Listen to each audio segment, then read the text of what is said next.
నన్ను దోచుకొందువటే.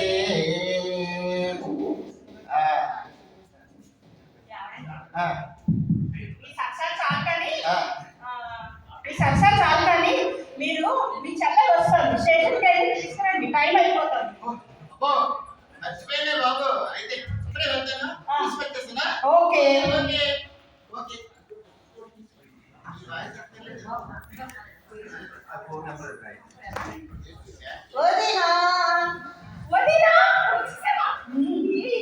ప్రయాణం బాగా జరిగిందా? అంత బాగా జరిగింది. హ్యాపీగా వచ్చేసావు? హ్యాపీగా వచ్చాను.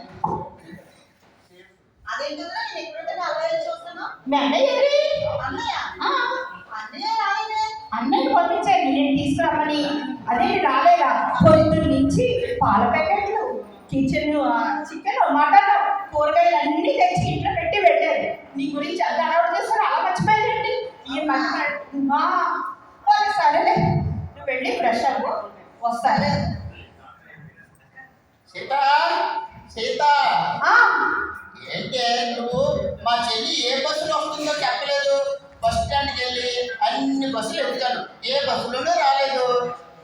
చాలండి, మీ చెల్లి వచ్చేసింది, లక్ష్మణ చెల్లి వచ్చింది ఇందాక. మీరు ఎక్కడికి వెళ్ళారు?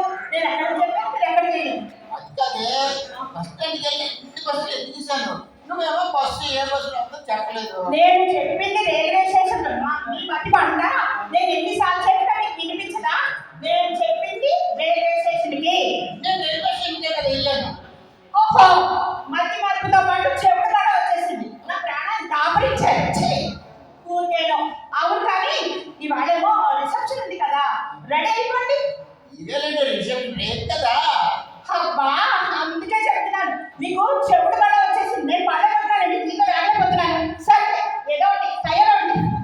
సర్లే, నాతో అర్థమాన్ని మర్చిపోకుండా అన్ని నేను పర్ఫెక్ట్ గా ఉన్నాను. నువ్వే మంచి పట్టండి. రెడీ అయిపోయి రెడీ అవుతాం. ఇది ఒక్కటే రెడీ అయిపో.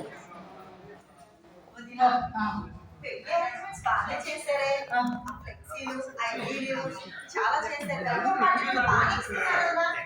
వీళ్ళు చాలా సౌండ్ పార్టీ అమ్మా, ఎందుకంటే మంచి ఈవెంట్కి ఇచ్చారు, చాలా బాగా ఘనంగా చేస్తారు. అంటే అమ్మాయి తప్పున బాగా ఇచ్చినట్టున్నారు. బాగా ఇచ్చారు. చూసారు ఎంత డెకరేషన్ చేశారు? వదిన అటువైపు వెజ్ పెట్టారు, ఇటువైపు నాన్ వెజ్ పెట్టారు. మనం ఏం తీసుకున్నాం? దానికే ఉంది, రెండు కవర్ చేసేద్దాం. సరే, మీ దగ్గర ఇలా కూర్చోండి, నేను వెళ్ళి తీసుకొచ్చేస్తాను. ఓకే. పెళ్లి వాళ్ళు మంచి అరేంజ్మెంట్ బాగా చేశారే. చాలా బాగా చేశారు. వదిన అదే మీరు తీసుకోండి, నేను వేరే ప్లేట్ తెచ్చుకుంటాను. ఓకే. ఆహా, ఊర్లు, చీట్లు, బిర్యానీ ఏం చేశారు? అవును కానీ వదిన, నువ్వేంటి కూరలు, పప్పులు అన్ని పిండి వంటలు దాన్ని వేసుకొచ్చేసావు, తినగలవా? తిన్నాను పడేస్తాను. అదే తప్పమ్మా. ఇప్పుడు ఆహార పదార్థాలు వృధా చేయకూడదు. మనం ఏమంటాం, అన్నం పరబ్రహ్మ స్వరూపం అంటాం లేదా? మరి అలా మనమే ఆహార పదార్థాలు వృధా చేయకూడదు కదా. మరి మనం కట్నం చదివిస్తున్నాం కదా, దాని గిట్టి పవర్ ఏంటి? చూడమ్మా, కట్నా చదివిస్తున్నాం కదా, అది కవర్ చేసేద్దాం, ఎలాగైనా సరే గుర్తించేద్దాం అని కూడా చాలా తప్పు తెలుసా.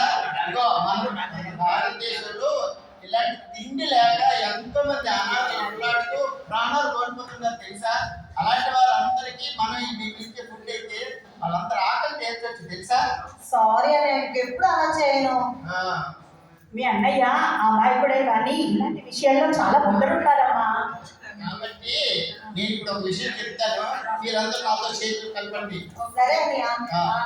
ఆహార పదార్థాలు వృధా చేయొద్దు. ఆహార పదార్థాలు వృధా చేయొద్దు. Save food, save food, save food, save food, save food, save food. Thank you.